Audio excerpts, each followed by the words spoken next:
A voice cries out, insisting it's all a misunderstanding as pale hands grip prison bars. The voice explains their innocent intentions. They only meant to greet His Majesty. The dark-haired, red-eyed woman desperately proclaims her innocence from behind bars. A quiet moment of despair settles over her in the dark cell. Lost in thought, she wonders what to do, completely bewildered by her situation. Overwhelmed, she calls out for her sister, surrounded by a mysterious blue light. In a grand throne room, a powerful voice commands the envoys of defeated nations to rise. A royal official announces that their grave crime will be paid for with tributes from their nations. The decree specifically calls out the Holy Kingdom of Luella. The demand comes from the mighty empire. News of the demand reaches a kingdom, sparking outrage at the intolerable humiliation. The scene is set in the Holy Kingdom of Luella. Luella's court erupts in fury over the empire's insulting demand for their princess. They argue that offering tribute would be a far more acceptable price to pay. A calm voice cuts through the chaos, demanding quiet. A princess with dark hair and red eyes begins to announce her decision. Princess Rosa shocks the court by smiling and declaring she will comply with the demand. Rosa explains to her shocked younger sister that she received a divine revelation in a dream. Rosa confidently explains that her decision, though seemingly unreasonable, will greatly change their future. Trusting her words, the court decides to put their faith in the princess.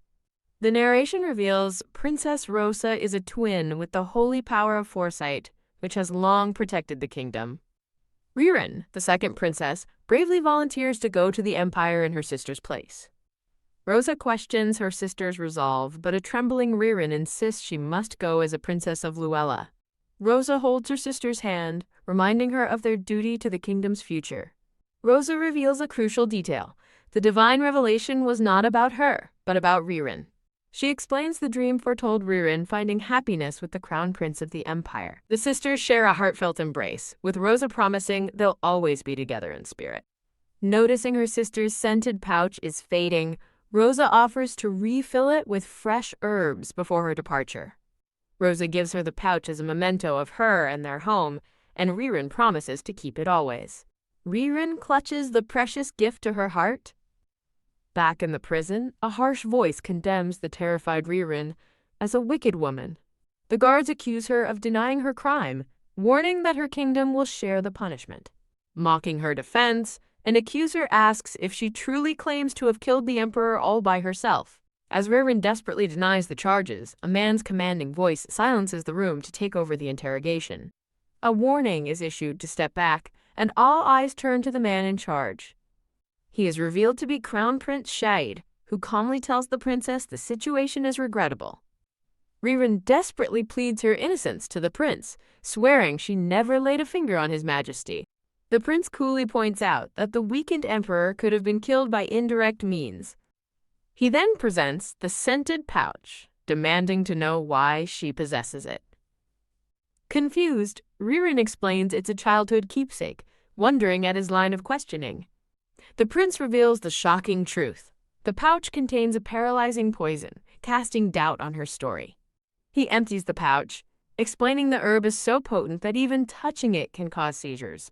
Inhaling its fragrance can be fatal, he adds, demanding to know why she carried such a deadly item. Horrified, Ririn flashes back to her sister, giving her the pouch, unable to believe the herbs are poison. The memory of her sister's smiling face fills her with utter confusion. She wonders why the poison never affected her, as the prince warns her to choose her next words carefully. Thump! He steps closer, suggesting that her ignorance means she's merely a pawn in someone else's scheme. Getting closer, he confides that he always found it strange only one princess had holy power.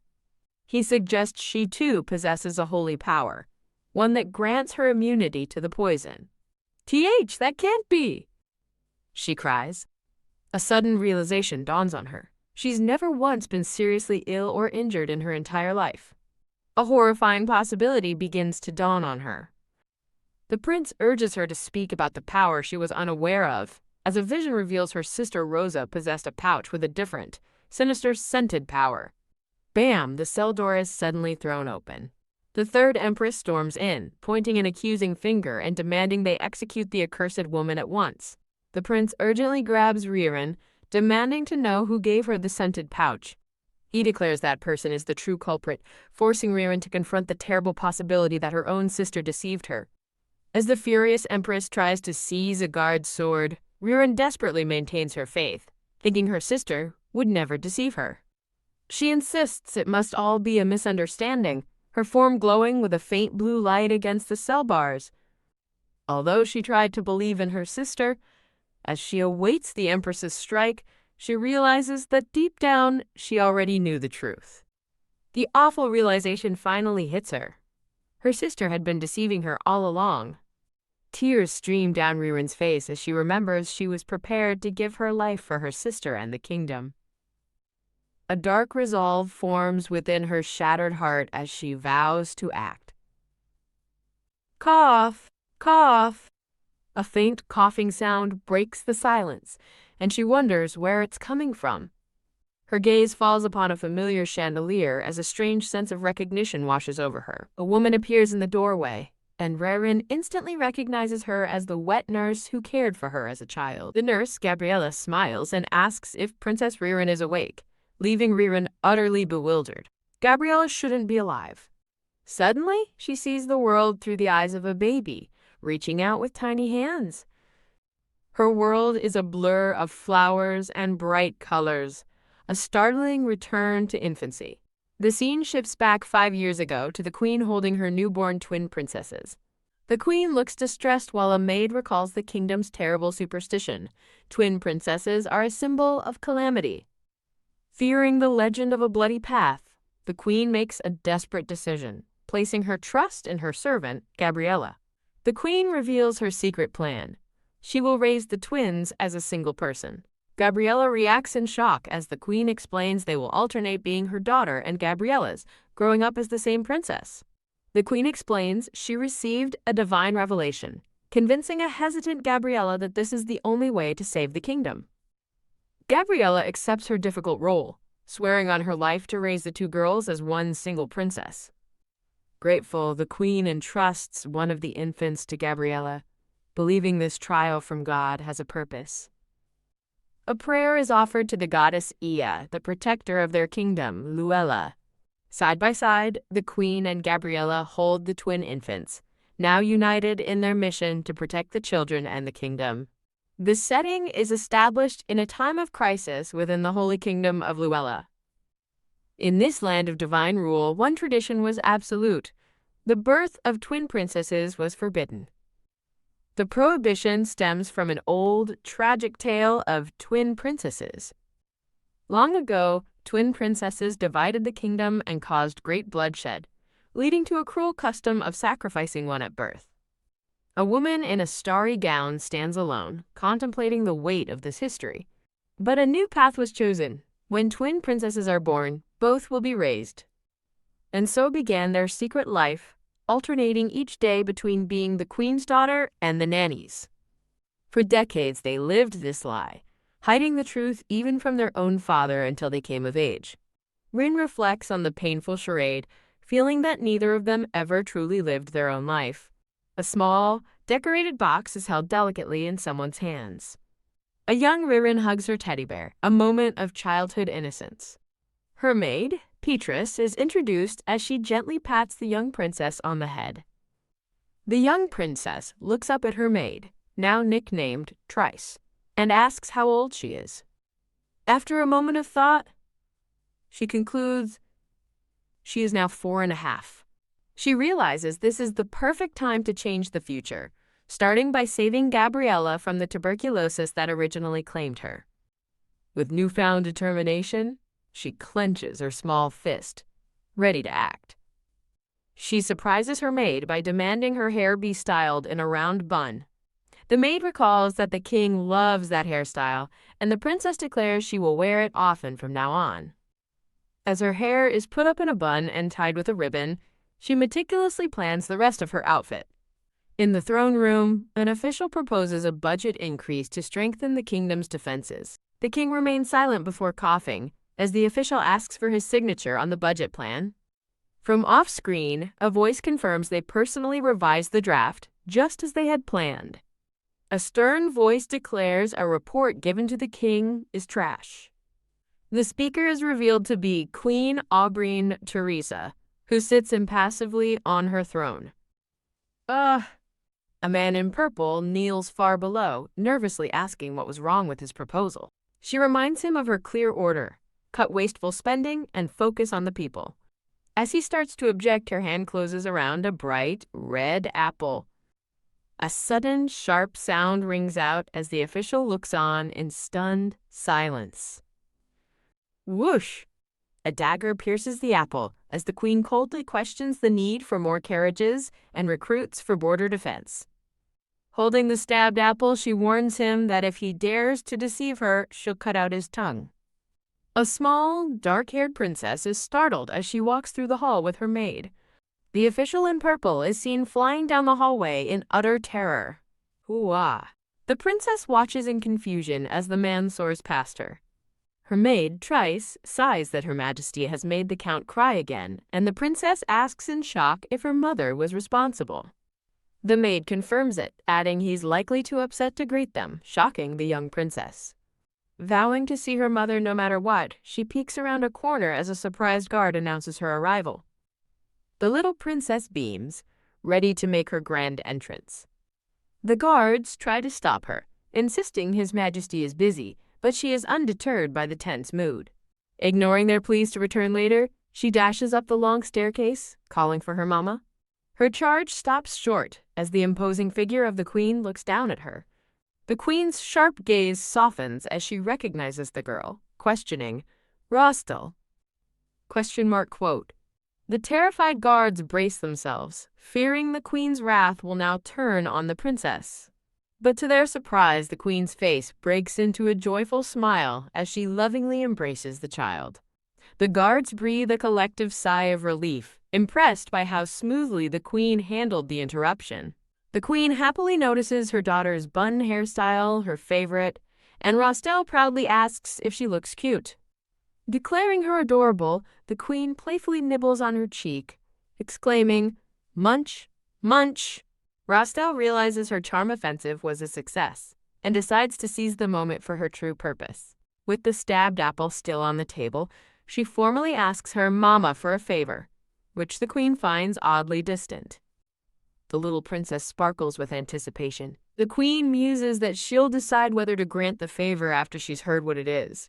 Rostel threatens to undo her hair bun, and the queen immediately panics, pleading, "Anything but that." Leaning in close, Rostel whispers that Gabby isn't well. As the guards wonder what they're discussing, the princess begs her mother to ensure the nanny gets treatment. She adds that Gabby has been coughing a lot lately. The queen reassures her daughter that she will send a doctor and tells her not to worry. Admitting she was too harsh on Rosa yesterday, the queen says she'll grant this request anytime, and Rostel joyfully thanks her for saving Gabby. The queen says Gabby is her precious retainer too, but their moment is interrupted when a guard announces that Duke Nigel is here. The princess freezes in shock at the name Duke Nigel, realizing her father has arrived. Her eyes widen in fear as a tall, hooded figure appears behind her. The queen calmly orders the duke to be escorted in and for the princess to be taken away for now. The queen then turns to Rostel and asks if she wants to meet Papa with her. Rostel hesitates, wondering if her father is scary, but firms her resolve to go through with it. The scene transitions with an image of a blue rose. The princess declares with newfound courage that she wants to meet Papa with Mama. She explains that she wants to get closer to him, earning a warm look from her mother. The queen's heart swells with pride, thinking, as expected of my daughter. Rostel reaffirms her commitment. In this second life, she will live without regrets. She gives her mother a determined, "Yeah." A guard looks on with concern. The queen looks at a saluting guard and realizes he's right to be cautious. She had wanted to welcome her husband with their daughter, but an unsettling feeling makes her reconsider, telling Rostel to return to her room as the princess deflates, too scared to argue. The queen decides she will greet him alone, sending her daughter away. The queen asks if Rostel is okay meeting him alone, but the girl silently resolves to do it. A hooded man with green hair bows his head, addressing Her Majesty. The queen instructs a man named Icarus, and Rostel is surprised to hear his name. The scene shifts to a grand, sunlit palace hallway. A memory surfaces of Icarus, contrasting with an image of the queen, as Rostel looks on with disdain. Annoyed, she stomps her foot, thinking, honestly, this person... Ow. In her frustration, the little princess trips and falls flat on her face. Icarus rushes to her side, asking if she is all right as she mumbles that she's fine. He intends to report her fall to the Duke, and she protests that there isn't even any blood. Declaring it's too dangerous, Icarus suddenly scoops her into his arms, surprising them both. She recalls that in her past life, after Gabriella died, Icarus became the kingdom's loyal dog. A fragmented memory shows a devastated Icarus after the loss. His grief turned into a fierce, red-eyed resolve. He protected the twins by eliminating anyone who knew their secret, so now she vows to guide him differently. Her thoughts are interrupted as someone announces their arrival, and she realizes they're already there. She demands to be put down, but Icarus reminds her that she just fell. Squirming, she insists on seeing Papa for just a little while. A cute interlude shows Icarus holding the determined little princess. After setting her down, she thanks him and toddles toward the door. Ugh. She struggles to push open a massive door, finding it impossible. Getting angry, she wonders why the door won't open at all, as Icarus watches with a sigh. Icarus opens the door for her, and she stumbles forward, calling for help. She tumbles through the doorway as it swings open. She manages a clumsy landing, proud she didn't fall, as Icarus applauds her splendid recovery. Her moment of pride is cut short as she looks up in surprise. A man with light hair asks if she came to see Papa all by herself. She nervously addresses him as Papa, while Icarus begins to make his report. Icarus reports that the princess fell and was injured, shocking the Duke as Rostel panics. The Duke frets, wondering how to interact with his daughter and if she's truly hurt. When Icarus bluntly says no, the Duke is sent reeling in shock. Furious at his bluntness, Rostel grabs Icarus, yelling that she's fine. Still held by Icarus, the little princess looks up toward her father. Overjoyed, the Duke beams, exclaiming that Rostel finally called him Papa. A shimmering golden crest with roses marks a shift in the mood. A close-up reveals Rostel's eyes are welling up with tears. A memory plays of the queen encouraging the Duke to practice, holding his daughter's hand. In the flashback, a baby Rostel reaches out to her father's face. The tiny hand makes contact, and the Duke looks emotionally overwhelmed. As the queen holds the baby, the Duke prays, deciding he wants more than just to hold her hand. The memory shows him smiling with pure, unadulterated happiness. He clasps his hands together, filled with paternal love. In the present, she recalls keeping her distance out of fear, as her father softly says her name. She looks up at him, her face trembling as she fights back tears. He looks on nervously while she desperately tells herself not to cry. He worries he startled her, but she hiccups that it's not his fault, frustrated by her own tears. As she fidgets with her dress, he apologizes, deciding to save the present he brought for later. Wah! Unable to hold it in any longer, she bursts into tears. A man apologizes and offers to leave, and the Duke agrees, entrusting Rostel to him. As Icarus carries the crying princess away, her father watches with a pained expression. She despairs at her own tears, thinking she's nothing but a crybaby. Lying defeated in bed, the girl laments her big failure. Wiping away tears, she wonders if children cry this much. Her father pulls her into a warm, loving hug. She decides to take things slowly, considering calling him Papa a huge step. With renewed purpose, she wonders who she should meet next. A maid announces visitors, startling the young princess. She looks on, curious about who has arrived. Realizing these must be Rosa's friends, she senses an opportunity. The maid formally announces the arrival of Princess Rostel. Dressed in pink, Rostel looks on with nervous anticipation. She is greeted by two young blonde siblings. A vision reveals their future as a powerful duo, though they are just children now. The young siblings stare back at her, looking puzzled. An image of a glittering treasure chest flashes by. She looks on with steely determination, vowing things will be different. Despite her nerves, Rostel approaches and offers a greeting as a blonde girl already seated welcomes Gray and Victory. Suddenly, someone trips over a balcony railing. As Victory falls, Rostel lunges forward and catches her.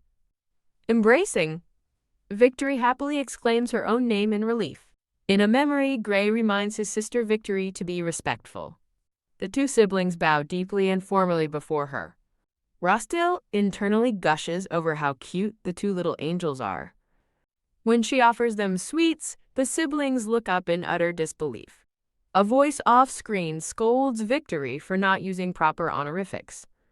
Rostel quickly dismisses the concern, saying Victory is too cute to scold. Gray hesitates, recalling something that happened the other day. He remembers the original Rostel arrogantly demanding formality, a memory which horrifies Lilin. Rostel dismisses the past, insisting they're friends now and should speak casually. Gray looks down at her gift, touched by her kindness. He stammers a reply as Rostel wonders just how harsh Rosa was. She playfully offers him more candy if he visits every day, and he eagerly accepts. His eyes sparkle with newfound happiness and hope. She watches him, pleased with her successful plan. A radiant smile spreads across her face. Her plan is working. Not to be left out, Victory rushes in, wanting to make a promise too. Victory plants a surprise kiss on a stunned Rostel's cheek. From a nearby balcony, the maid eagerly asks to be included. An observer reflects on the adorable and pure bond forming between the children. Back at her desk, she sets out her goals for this second life. She resolves to be vigilant, counting on her maid Gabby while planning her next move. Her thoughts turn to a memory of the Crown Prince. Puzzling over Rosa's past actions with poisonous herbs, she decides to carefully document everything she remembers. Startled, she drops a vial and cries out, wondering why her wrist suddenly hurt so much. She collapses to the floor, admitting the fall was harder than she thought. On the floor lies the small bottle she dropped, now near an ominous, thorny shadow. The sensation of pain feels strangely unfamiliar to her. She remembers that in her past life, Rosa always protected her from harm. A hand suddenly grabs her as a voice screams, "Ririn! Watch out!" Crash! A decorative urn violently shatters, and the two girls huddle together in the aftermath. Her sister apologizes profusely, but Ririn's only concern is whether she is all right. She reveals a scratch on her leg, insisting she's okay but worried about her sister. In a memory, a smiling Rosa comforts her crying twin sister, Ririn. Ririn realizes Rosa's vow of perfection was a guise to hide her own healing powers. Kneeling on the floor, she concludes that this new knowledge explains everything. She recalls carrying poison as a child, realizing it was to test her immunity. Her hand clenches the sheets in a moment of tense realization.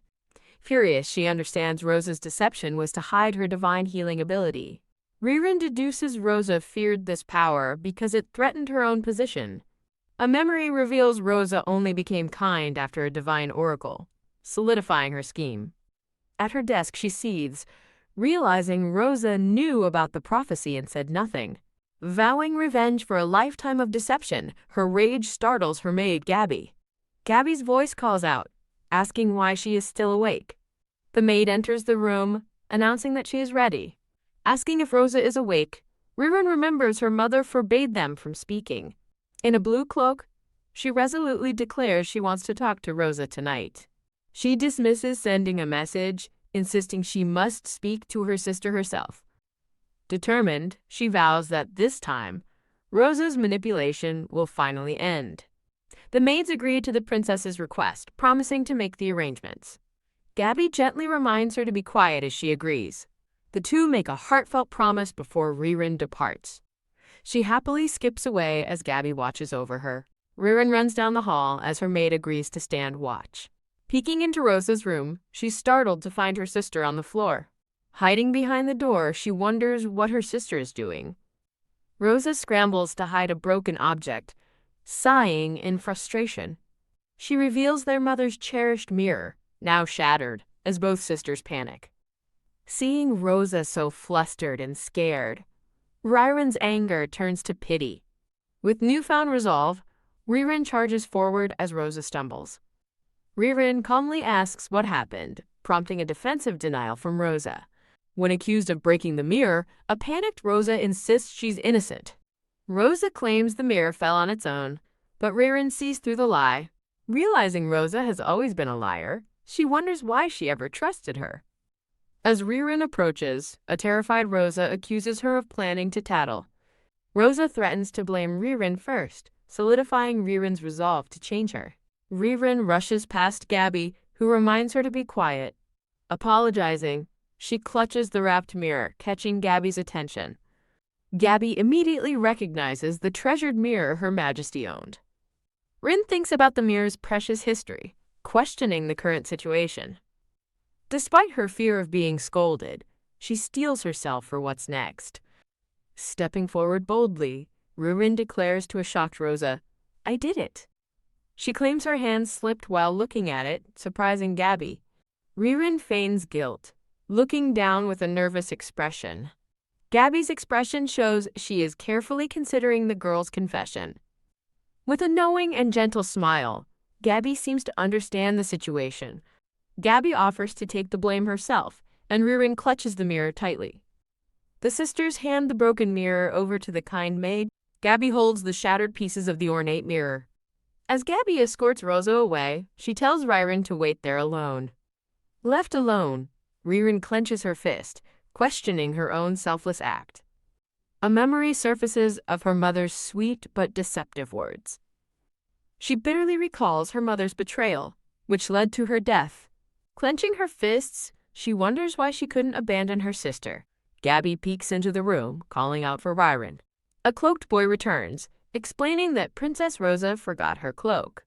Gabby gently approaches Riren, wanting to talk about what happened earlier. With knowing eyes, Gabby asks if Riren really broke the mirror. The kind maid affectionately pats the young princess's head. Riren embraces Gabby, vowing to help the one person who is always on her side. In bed, she recalls her firm determination to get revenge. She questions her hatred, wondering if there's a side to the story she doesn't know. With new hope, she resolves to use this second chance to repair their relationship. As Gabby rushes to her side, Riren tearfully claims something is in her eye. She realizes this new life gives her time to fix what she couldn't before. She believes she can create a new future for herself as a twin sister. A simple cloth bag filled with glowing herbs is shown. Carrying a piece of paper, little Riren purposefully walks through the palace halls. She pauses for a moment, contemplating her next move. She reaffirms her goals: protect Gabby and rebuild her family. Her gaze falls upon a simple drawing of her smiling family. She wonders when her own powers will finally awaken. A memory of her past self praying earnestly flashes by. Startled, she realizes she needs a strong power to succeed. In the garden, a black cat violently pounces on an injured red bird. Horrified, Riren runs toward the scene, shouting at the cat. Meow. The vicious cat strikes the tiny bird. Stop that, she yells, rushing to intervene. She sprints across the lawn, desperate to save the bird. The cat's snarling face reveals it isn't merely playing.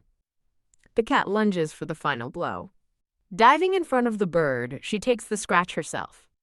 Ouch, she cries out, clutching her bleeding hand. She notes the deep scratch, surprised the little bird is still conscious. Peep! The tiny bird struggles to its feet. The bird stands defiantly between her and the cat, trying to protect her.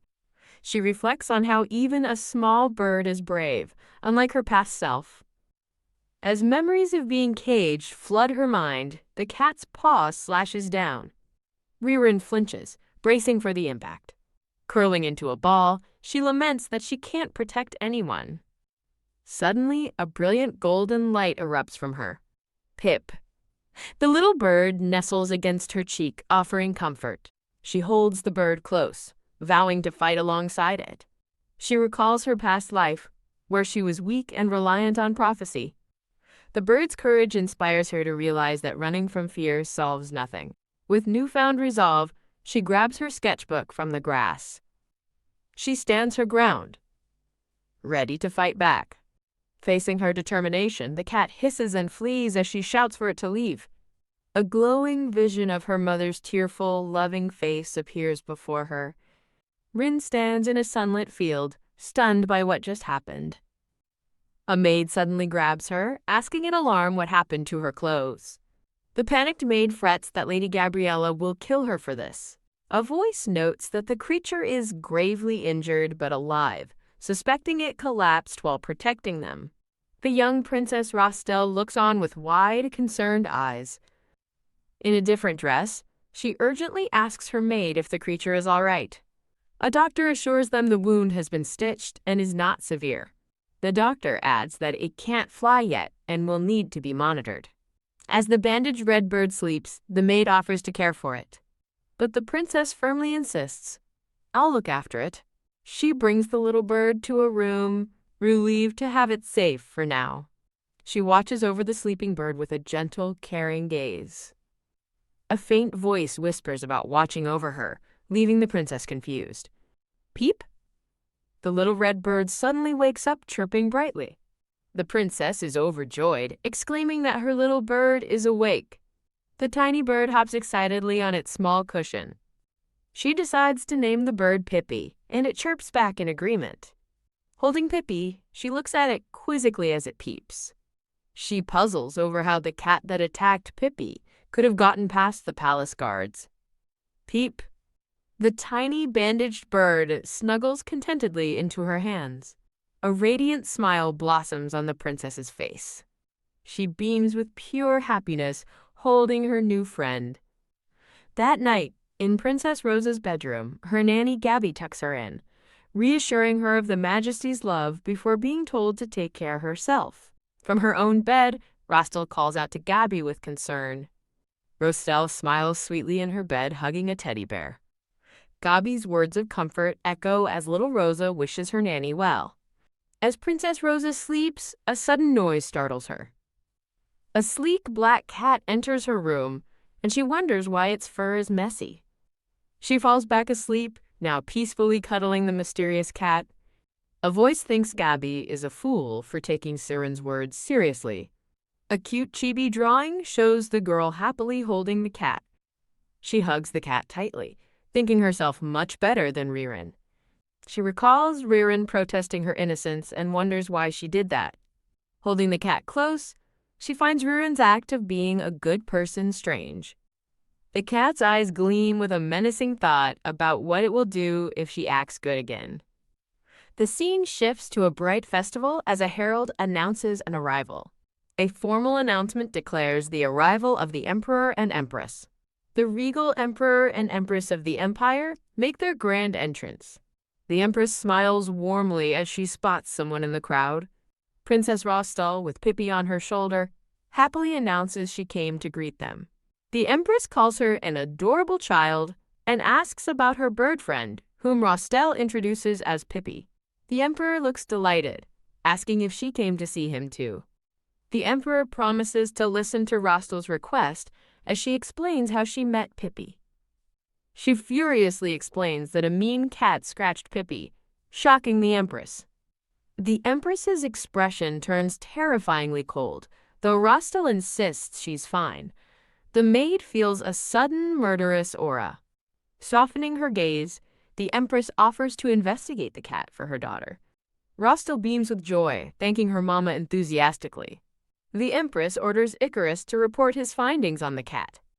Icarus reports the cat was aggressive, and the princess's clothes were tattered, making the Empress realize her daughter Ririn was in real danger. The Empress vows that not a single scratch will ever touch her precious princess.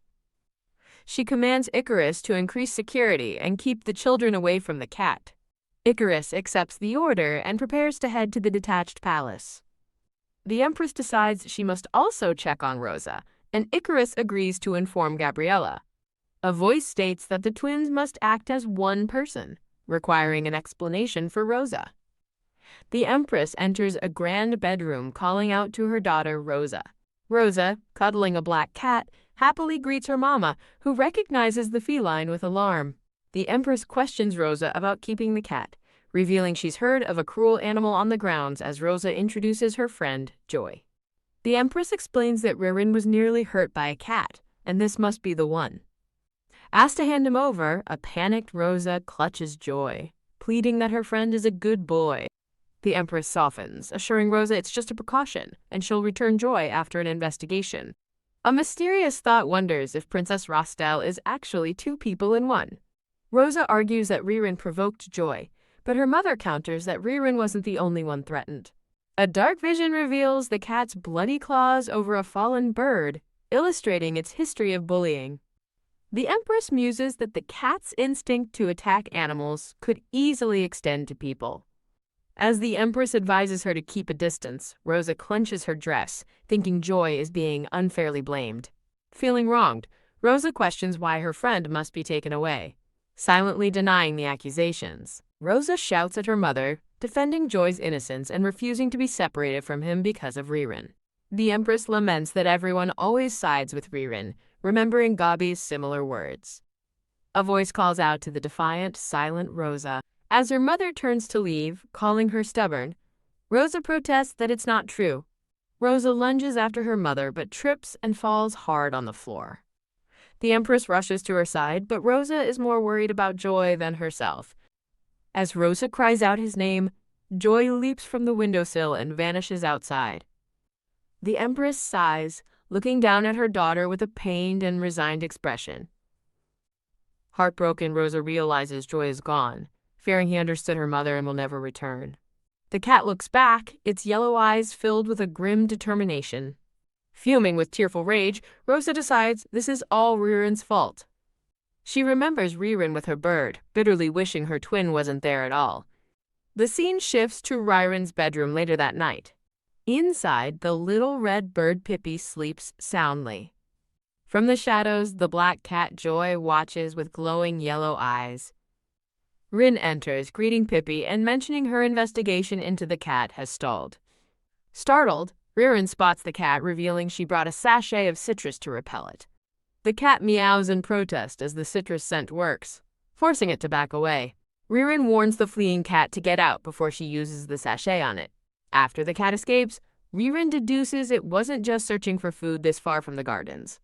She realizes the cat has a specific objective and wonders about its obsession with Pippi. Gazing at the cat's silhouette, Ririn suspects it may not be an ordinary animal. The scene transitions to a bright, sunlit bathroom adorned with flowers. In the bathroom, a maid gently washes Ririn's hair in a clawfoot tub. Ririn sighs in bliss, calling her bath absolute paradise as the maid smiles. With a weary sigh, Ririn admits she couldn't sleep a wink because of that cat. The maid notices her worry and asks if something is on her mind. Ririn explains that the cat that fought Pippi actually came into her room last night. Both the maid and Ririn express their shock at the cat's bold intrusion. The maid asks if she was hurt, wondering if the cat mistook her for the other princess. A new thought reveals a shocking truth. The cat belongs to Princess Rosa. Ririn is stunned, unable to believe what she's hearing. The terrible realization dawns. Could Rosa have sent the cat to harm Pippi? A brief, happy memory shows the maid playing with a younger Ririn. Ririn recalls that the cat was bullying Pippi long before she ever intervened. Overlooking the sunny palace, the maid addresses Her Highness with a new thought. Rin gently holds the sleeping Pippi in her hands, protecting her friend. The royal tutor, Sylvia, reports Pippi is mostly healed, but his species remains unknown. Sylvia muses on how rare a bird with such vibrant red feathers is. She suddenly springs a pop quiz on the startled princess about the sun god. The princess struggles to remember the answer she knows she learned. Her eyes widen as she suddenly recalls the information. She remembers the myth that the god Shamash was always accompanied by a phoenix. The legend describes the god Shamash watching over the kingdom like the sun. A book explains his phoenix companion is a symbol of good luck. The princess wonders if Pippi could be the mythical bird of the sun god. She vows to care for the special bird, just as Pippi chirps awake. Pippi suddenly takes flight, surprising the princess at her desk. She beams with joy, exclaiming she's so glad he's better. As her lesson is about to start, Pippi flutters around frantically, confusing her. She tries to calm the excited bird, reminding him it's time for her lesson.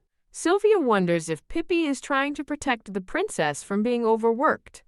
A maid rushes in to announce the arrival of the children from House Hestia. The princess gasps, realizing she forgot her friends were visiting today. As she walks to meet them, she happily reflects on their growing friendship. Dressed in a new outfit, she heads out with Pippi asleep on her hat. She eagerly takes her maid's hand, ready to go meet her guests. The princess and her smiling maid share a happy moment. She looks forward, hoping for a fun time with her friends. She resolves to set aside her worries and enjoy their visit. In the beautiful garden, she reflects on their precious friendship. She scans the garden, looking for her friends. She spots a blonde boy with a picnic basket waiting beside a girl. Her face lights up with joy as she runs toward them. The little blonde girl greets her, exclaiming how beautiful she looks. Both children stare in astonishment at the princess and the bird on her head. She introduces Pippi, and the boy stammers a shy hello. The girl gasps in recognition, startling her brother. She excitedly identifies Pippi as the divine phoenix of the god Shamash. The girl looks up at the princess with pure awe. The princess holds Pippi out for her friends to see. She finds the current situation quite strange. The little girl gazes at Pippi with adoration as the princess laughs nervously. As she asks them to be kind, the girl desperately wants to touch the cute bird. The boy praises the princess, recalling how she also befriended the cat, Joy. He declares she must be gifted with animals, which flusters her slightly. Hearing the name, she stops and asks if he really said Joy. The name shocks her, triggering a memory of a devoted follower from her past. She recalls Joy Terayep, a priest who became devoted to Rosa in her past life. Thinking back, she realizes Rosa began to change after spending time with him. She tries to dismiss it as a coincidence but feels the cat was no ordinary animal. Her eyes narrow with determination as she decides to be cautious. She asks the boy if anything unpleasant happened when he met Joy. Her brother smiles, agreeing that Joy seems to only like the princess. She watches Pippi nibble on a cake, thinking that while cats are fickle, this is different. The boy hesitates, beginning to share something he found strange. The black cat, Joy, walks away into the golden light. The little blonde boy smiles brightly, holding up a finger to make a point. He explains it wasn't a complaint, and the princess encourages him to speak freely about his strange feeling. He recalls how the cat would always stare at the sky whenever a bird flew by. He adds that Joy didn't seem hungry, but rather like he was searching for something, which piques the princess's curiosity. The princess concludes that Joy was deliberately targeting Pippi and waiting for another chance to attack, making his identity incredibly unsettling. During a happy picnic with her friends, the princess thinks that it's too dangerous for the cat to be wandering the palace. The blonde boy happily feeds the blonde princess a treat, declaring he'll do anything she wishes. As the boy sips his drink, the blonde princess nibbles on her snack with Pippi perched on her head. The little blonde girl angrily declares that Joy is bad and shouldn't destroy the garden, but her brother scolds her for insulting the princess's friend. The dark-haired princess believes she has told the children enough to warn them. A few days later, the scene shifts to the royal palace gardens. In the gardens, the princess muses that, while her investigation stalled, she has not been idle.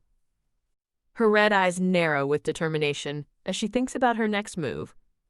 She's startled to find Icarus in the garden and wonders why he's there. As Icarus looks on, she internally frets that she won't be able to concentrate with him so close. Pouting, she decides to just try and ignore his presence for now. Remembering her vow to guide Icarus, she turns and asks him for his help with something.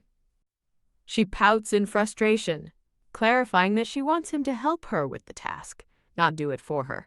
She holds a lace cloth with a gathering of fresh daisies. Walking through the garden, she notes its beauty and how well Icarus seems to know the layout, making her thoughtful. Her attention is drawn to a young gardener tending to the roses.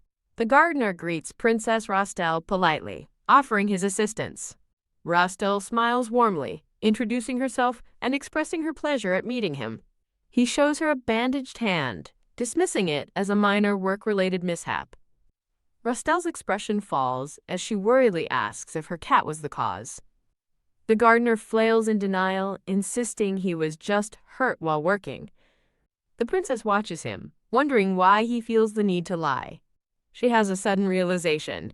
He's covering for the cat to protect Princess Rosa's feelings. The gardener looks at her with a troubled expression, about to speak.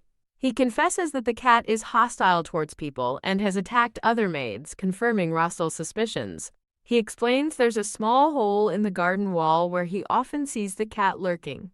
The black cat, Joy, is shown confidently striding through the hole in the ivy-covered wall. Rastel is stunned, finally understanding how the cat has been getting in and out. She clenches her fist, her mind made up. She asks the gardener if sealing the hole will prevent anyone else from getting hurt. Her eyes widen in a moment of shocked clarity.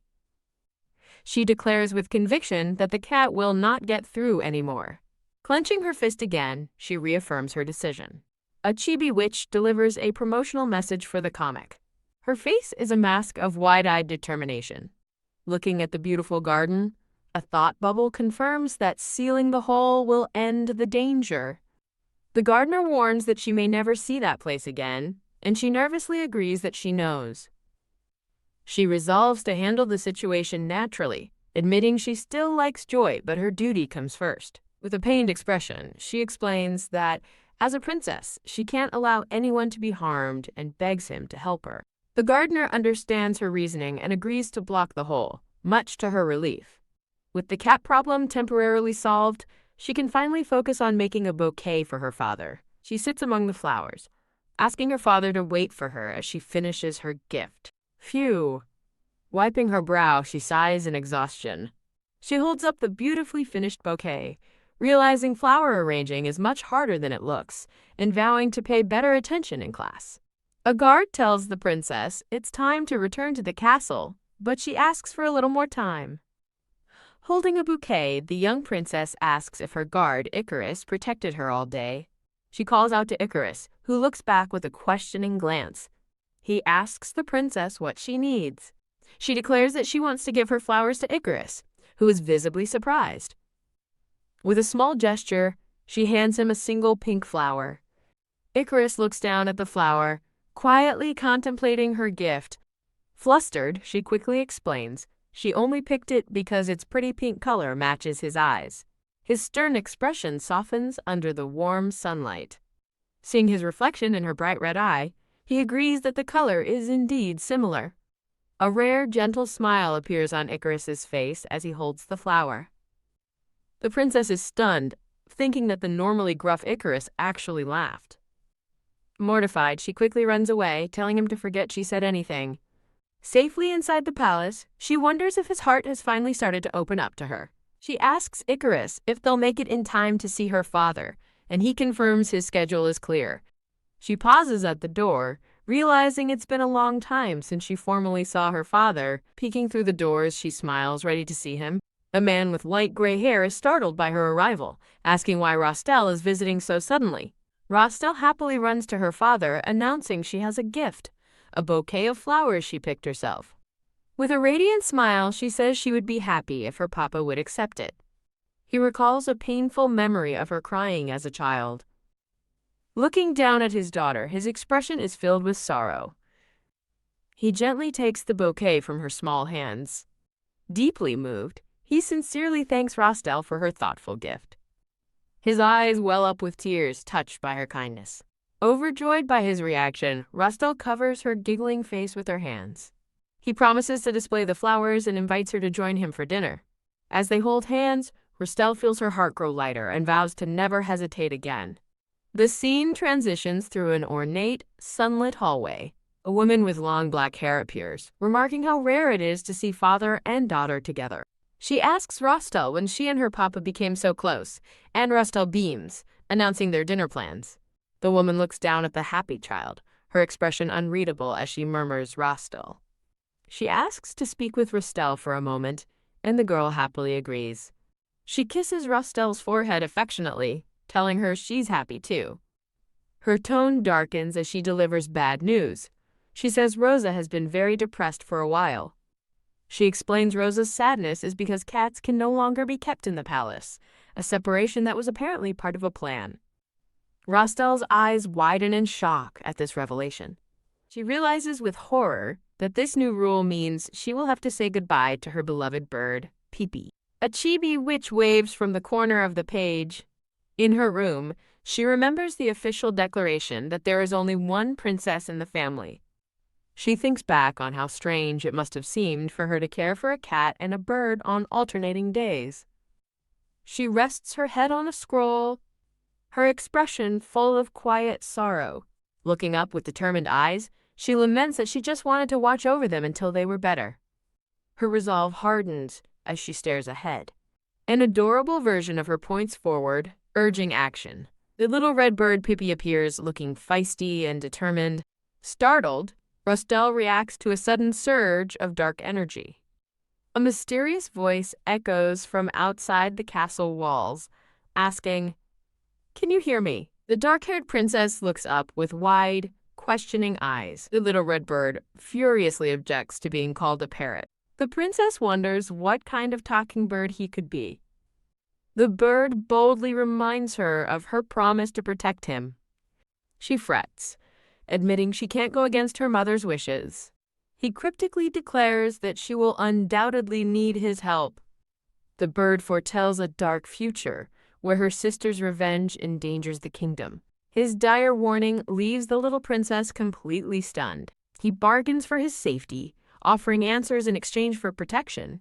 She realizes with a jolt that this never happened in her past life. She reflects that there was no talking bird or threat to the kingdom before. She stands nervously, contemplating this unexpected turn of events. Looking up with newfound resolve, she makes a decision. She agrees to protect him, and the bird seems pleased that she understands. The bird decides they first need to correct how she refers to him. A single, vibrant red feather drifts down from his wing. She holds the bird in her hands, looking at him with awe. Her eyes widen, sparkling with a sudden, brilliant realization. The scene transitions through the grand and silent palace halls. As feathers land gently on her head, she suddenly remembers something. She recalls that her father is visiting the high priest today. Connecting the dots, she asks the bird if he remembers the book. She explains her mother's strictness about secrets, confusing the bird. She also remembers her tutor, Sylvia, calling him a legendary bird. With a flash of inspiration, she triumphantly holds up the book. Elsewhere in the palace, her father walks purposefully with a guard. Clutching the book, she eagerly hurries to find her father. Her father turns to greet her with a kind, loving smile. She runs up to him, presenting the book and asking for a favor. He pulls her into a warm and loving embrace. Nestled in his arms, she prepares to make her case. Sitting on her father's lap, she begins to explain her plan. She briefly recalls a moment from her lesson with Sylvia. She excitedly tells her father that the bird might be special. Her father looks on in surprise as a chibi announces Daddy's Strategy Part 2. From off-screen, she confirms that the bird, Jan, is indeed special. She gushes about how Jan is a smart bird that can understand her words. A cute drawing shows her playfully reaching for the little bird. Perched on her head, the bird comically asks where his own head is. She holds out her hand as the little bird flies toward her. She demonstrates her bond with Jan, showing her father how he flies to her. Her father looks on in stunned silence, and she worries he's still in doubt. She frets internally, knowing she can't prove Jan talks but hoping for belief. Her father smiles, calling her Rostel and agreeing the situation is mysterious. Filled with energy, Rostel holds Jan and presses for an answer. She challenges Jan to prove himself by picking the card of the god Shamash. Jan flies up spectacularly with the glowing card stuck to his face. Her father stares, hand to his mouth, utterly astounded. Finally convinced, he pats a vibrating Rostel's head and says, "I see." Beaming, she promises to research the bird more, and her father happily agrees. Rostal worries to her father that her mother wants her to let Jan go, but he calmly reassures her he will handle it. Her father smiles, suggesting the bird has a special connection and that she should protect it carefully. He pats his winking daughter's head, filling her with warmth and relief. Later, her mother recalls hearing about the bird from her husband. The little red bird, Jan, is shown in all his sparkly, adorable glory. In the parlor, her mother asks if the bird is a divine beast, and Rostal confirms it is. The mother explains that divine beasts are special creatures blessed with grace to help humans. She decides they will observe the bird since it resembles the divine bird of Shamash, much to Rostal's inner delight. Rostal beams, thinking her mother is about to ask her for a favor. Her mother instead asks her to take care of her sister, Rosa. She explains that Rosa is still sad about the cat's departure and even sent Gabriella to find it. Rostal is shocked to hear this, remembering that it was raining heavily last night. Her mother calmly sips her tea, reassuring her that Gabriella is only a little sick and will recover soon. Rostal exclaims in alarm, worried that Gabby's condition will worsen. Her mother notes Ririn's concern. The mother feels guilty, but explains that Icarus will now take over the search for the cat, leaving Ririn to ponder this. Ririn thoughtfully suggests her sister is only looking for the cat because she feels lonely. With tears in her eyes, she vows to ensure her sister Gabby and Icarus all remain safe and well. Her mother is momentarily stunned into silence by her daughter's maturity. Smiling warmly, she wonders aloud when Ririn grew into such a warm-hearted child. As the two sisters are shown together, a narration reflects on the duty of an older sister to care for the younger. Ririn reflects that while she was once an immature child who always received care, now things are different. She stands resolutely, facing a future illuminated by a newfound purpose. Sitting primly, she clenches her fists with quiet determination. The scene transitions, focusing on a set of ornate double doors. Back in her room, she quietly asks Jan a question about the mysterious cat. Lying down with her teddy bear, she ponders aloud that the cat must still be nearby. The scene shows Icarus in the garden, looking up at the black cat perched in a tree. Pacing anxiously, she worries about her sister finding the cat and wanting to be with it again. Her greatest fear is that if they reunite, Jan might get hurt again. Suddenly, Jan hops onto the windowsill, announcing he's going out for a bit, which startles her. Jan claims to have remembered something urgent, which she finds unbelievable for a bird. He flies out the window, and she frantically calls out, "Jan, pee-pee." A single red feather drifts down, landing gently in her hair as she watches him go. Jan soars high above the vast royal palace. He thinks to himself that he can't let her see his worried expression. Feeling his strength has returned, he flies off into a brilliant sky with renewed purpose. The scene pans over the grand palace architecture. Jan glides gracefully through the bright, sunny sky. He flies over the meticulously kept palace gardens. The black cat, Joy, leaps gracefully from a high ledge. A sudden whoosh of movement parts the garden foliage. A man with long, brilliant red hair makes a sudden appearance. He flashes a bright, confident smile. The black cat lands, its eyes widening in shock at the man's presence. As the cat tries to leap away, the man's hand shoots out, declaring, "I won't let you do that." He effortlessly plucks the flailing cat out of the air. Holding the snarling cat, he tells it to behave quietly for a while. A strange power flows from his words, visibly affecting the terrified cat. With a cry of, "Ooh-ah!" the cat is enveloped in a powerful surge of purple energy emanating from the man. The red-haired man smirks, admitting it's a bit much for his current body, but it will have to do. The red-haired man reflects that his warning should have been enough. The black cat, Joy, stalks forward, radiating a menacing purple aura. A hand in a purple glove moves in a blur. The red-haired man smiles cheerfully, asking if everything is okay. His pleasant facade drops as he curses to himself. He sighs, thinking that the reckless cat hasn't even fully grown into its body yet. Elsewhere, Ririn rests her head on her hands, looking out the window with a pensive expression.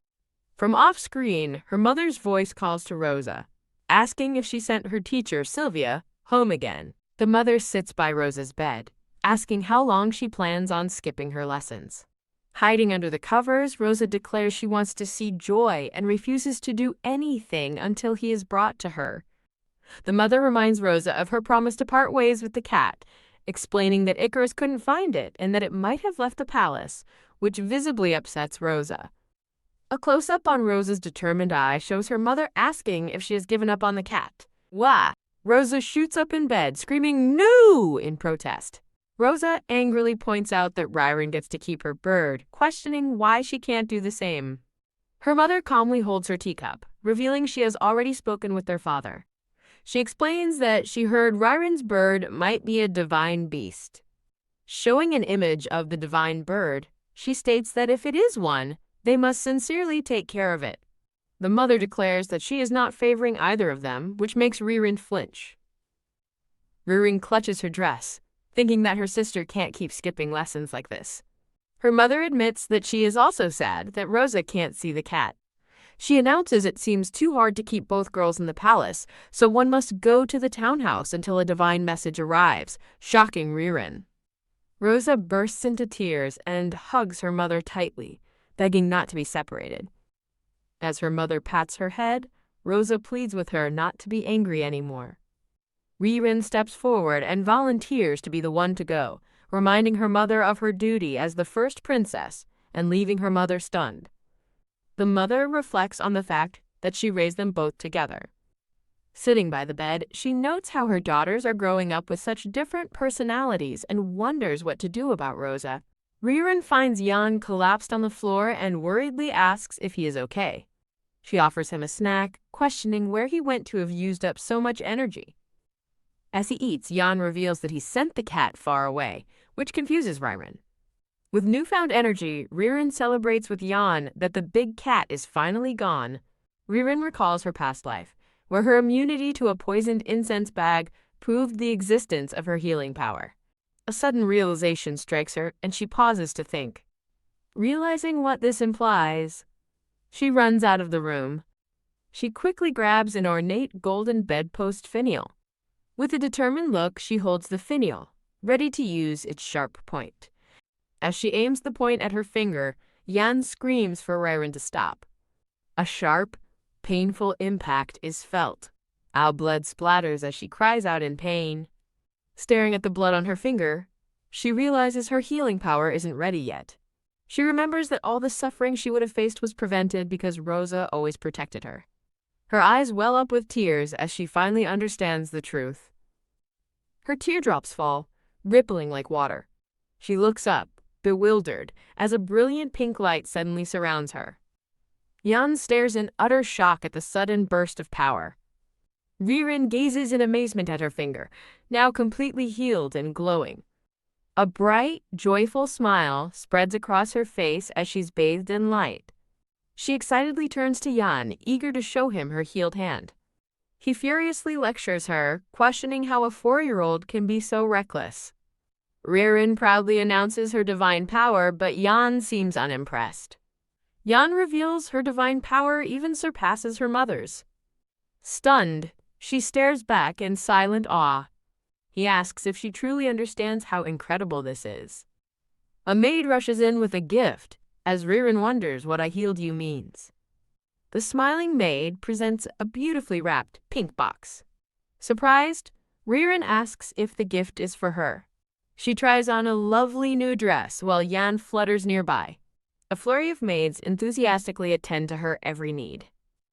Wearing a white cloak, she asks a maid named Trish why her father sent a gift. Rin excitedly agrees to have the accompanying letter read aloud. She sits comfortably on her maid's lap to read the letter. The letter expresses a wish to visit a sacred island. Her father writes that he's sending a gift while he's away on his journey. Reading the letter, she wonders what the gift could be. The maid points to a pouch, telling her to look inside. The maid excitedly reveals the gift is the legendary Tear of Baja. A stunning pearl and gold bracelet rests inside a shell-shaped case. Ryron gazes at the radiant bracelet, captivated by its beauty. She sees visions of other magnificent royal jewels. She wonders why her father would send something so valuable. Her maid helps steady her as she puts on her new dress. Ririn gives a playful, knowing wink. Holding up the bracelet, she realizes great things are expected of her. She playfully points toward Yan, full of new energy. Admiring the bracelet, she decides she wants to wear it every day. The scene shifts to a peaceful night, the moon shining through a large window. In bed, Ririn lies awake, clutching her teddy bear. She recalls Yan's words about her remarkable healing power. Thinking of Gabby, she realizes she can use her gift to heal her.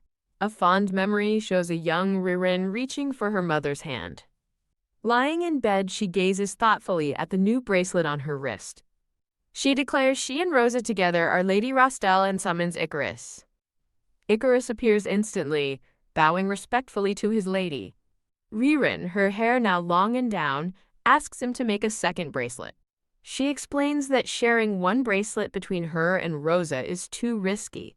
With a tearful look, she pleads with him, saying she can't sleep from worry. Icarus listens silently, a skeptical look on his face. He kneels before her, considering her unusual request. Elsewhere, two maids gossip about Lady Rostel's changing demeanor.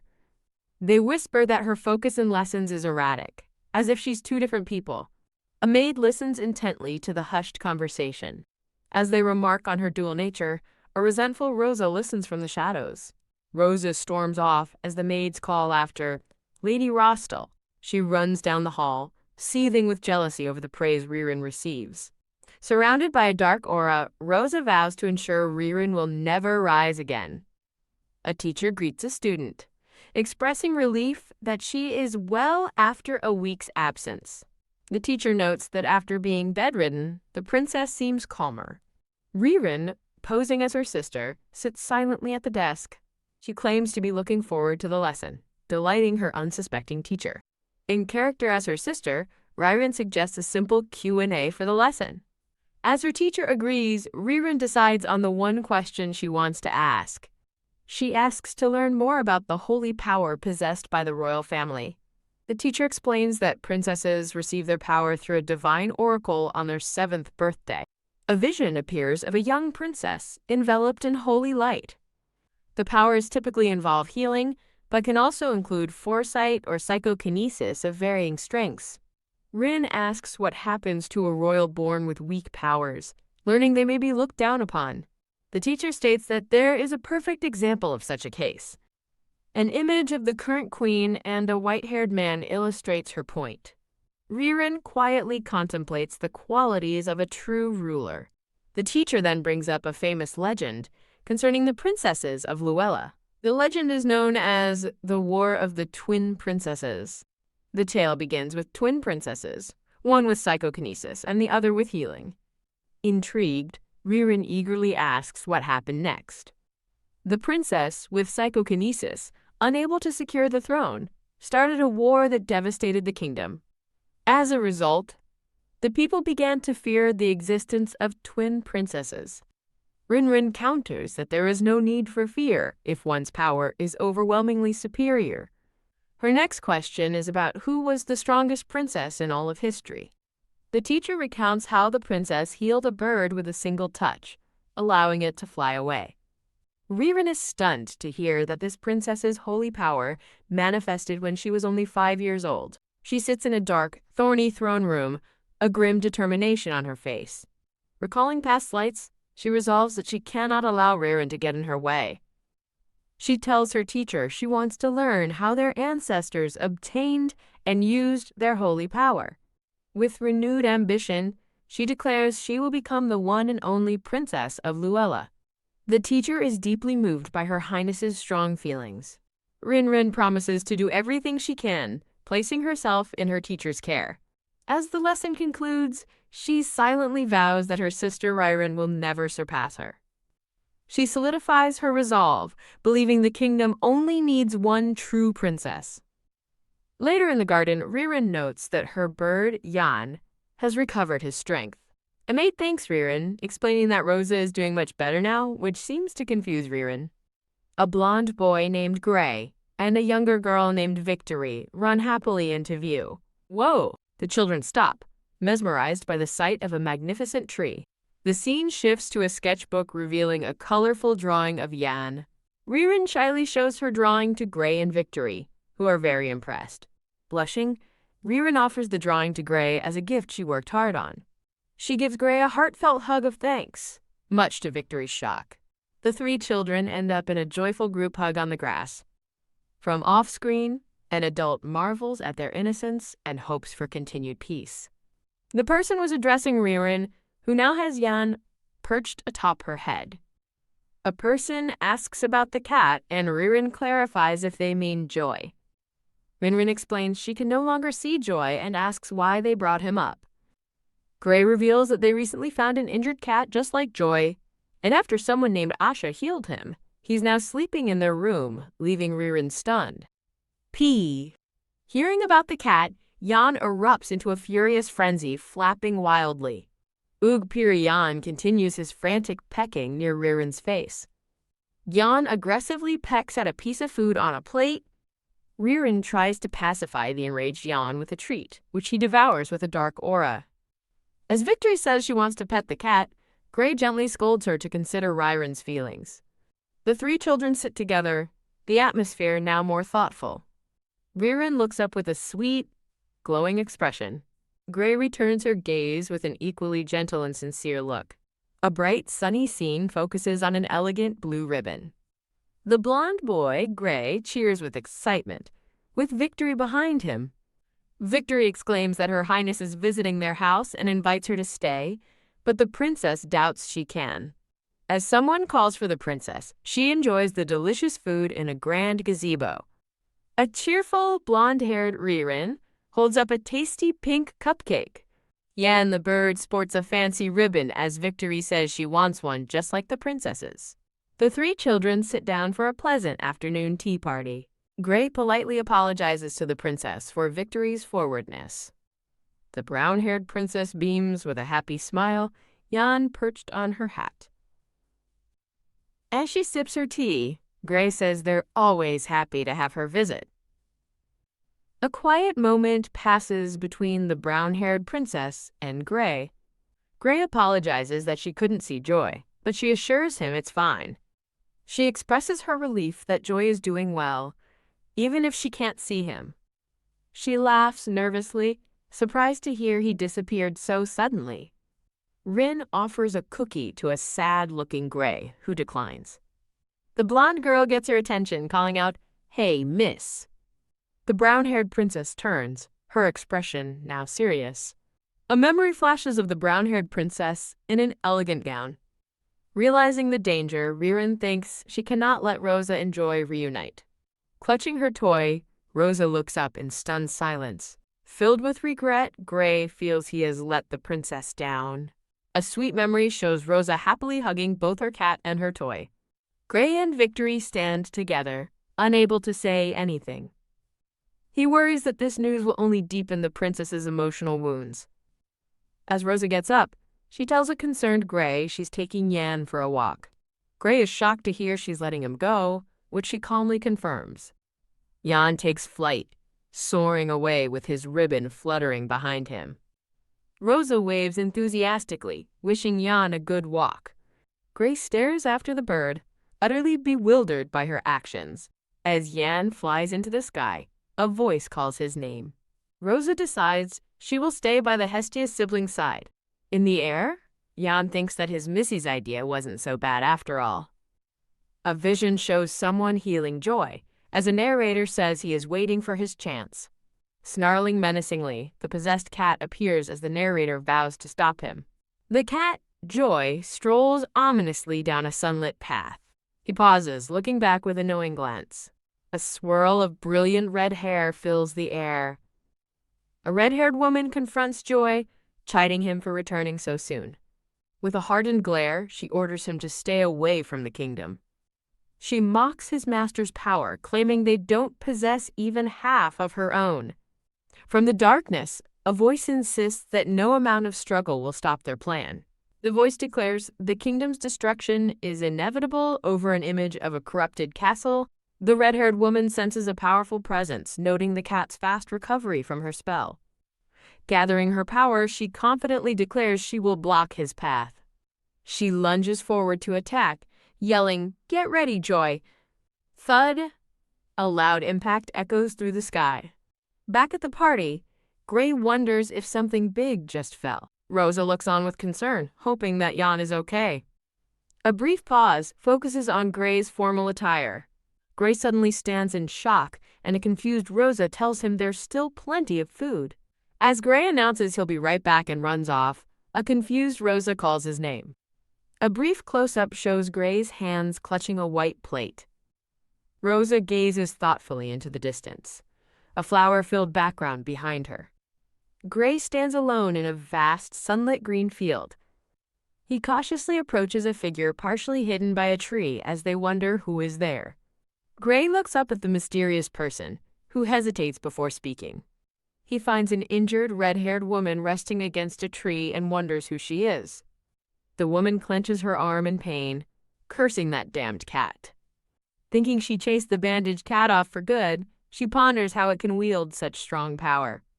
A serene image of Rosa standing in a beautiful garden flashes by. The injured woman closes her eyes, thinking there are only a few years left anyway. She opens her eyes with a look of grim resolve. Gray stands before her, holding the plate and looking utterly confused. The woman calls out to the young man to get his attention, offering to reveal her identity. A shocked observer recognizes the ribbon and wonders if this person is Jan. Gray notes she looks different but says he recognized her because they look similar, which seems to annoy her. Seeing her injuries, Gray worries she's hurt and offers to call the princess for help. She quickly places a hand on his head to stop him. Pushed down slightly, Gray winks and reassures her that he's fine. With an imposing look, she orders him to pretend he saw nothing. Leaving him confused, she asks if he knows of God Shamash, and Gray confirms he saw the kingdom's god in a picture book, glowing with a powerful aura. She smiles and says it's in his best interest to listen to her. Gray thoughtfully rejects her claim, saying he doesn't believe her, much to her surprise. He reasons there would be no cause for a god to be by the princess's side as a bird. The woman sighs, admitting this won't be easy, but reaffirms her goal is to protect that child. Gray questions her intent to protect, but she quickly ends the dangerous conversation. She waves him off, telling him to keep it a secret before starting to leave. Not wanting her to go, Gray suddenly grabs onto her leg. He realizes that if she's in danger, then the princess might be in danger too. She claims that's why she's protecting her. But Gray tearfully insists he can't just ignore the princess. His blue eyes shine with unwavering determination. He stammers, trying to express his earnest desire to do something. The woman looks down, intrigued by his outburst as he clutches the plate. She agrees and, in the name of Shamash, offers him a special mission, delighting Gray. Smiling, she accepts his help on two conditions. He must not reveal her identity, and he must obey her. Back at the garden party, Rosa and Victory wait as Rosa notes that Gray is late. She worries that Jan might be injured somewhere, picturing him covered in bandages. Her eyes widen in a moment of sudden realization. Gray finally returns, apologizing for his tardiness, as Rosa assures him it's fine. He beams, his eyes sparkling with happiness. He presents a glammed-up Jan, who is now wearing sunglasses and a purple boa. Rosa holds the now normal bird and asks what happened, while Jan thinks he was just teaching Gray about his greatness. Cradling Jan, Rosa looks slightly bewildered but agrees with whatever he said. Rosa announces she must return to the palace, which disappoints Victory. A charming memory shows Rosa, Victory, and Gray laughing together. Rosa promises to visit again, and Gray reminds her of the upcoming Thanksgiving festival. The mention of the festival makes Rosa fall silent and look down. She looks up to see Gray and Victory staring at her with concern. Gray asks if she's all right, and she quickly reassures them that she's fine. With a cheerful smile, Rosa bids them farewell, telling them not to see her off. A younger, blonde-haired Gray and Victory stand together in the sunlight. As a carriage wheel turns, a voice says the cat has been chased off for a while. Jan demands an explanation for what just happened. As Rosa adjusts her hat, Jan thinks Gray actually believes he's a phoenix, and Rosa is surprised he fell for it. Jan panics, wondering if he should reveal that Gray likes her. Rosa asks a flustered Jan what's wrong, but he quickly says it's nothing. As their carriage departs, A voice offers reassurance and another expresses thanks for resolving the cat issue. Inside the carriage, a voice asks a sad-looking Rosa why she's been on the verge of tears. She insists it's nothing, but the voice accuses her of lying. She clenches her dress, apologizing to Yen for being sad despite the resolution. A painful memory surfaces as she recalls that day from her past life. She remembers her happy family, but on that particular day, she was all alone. A flashback shows the royal family standing together on a grand balcony.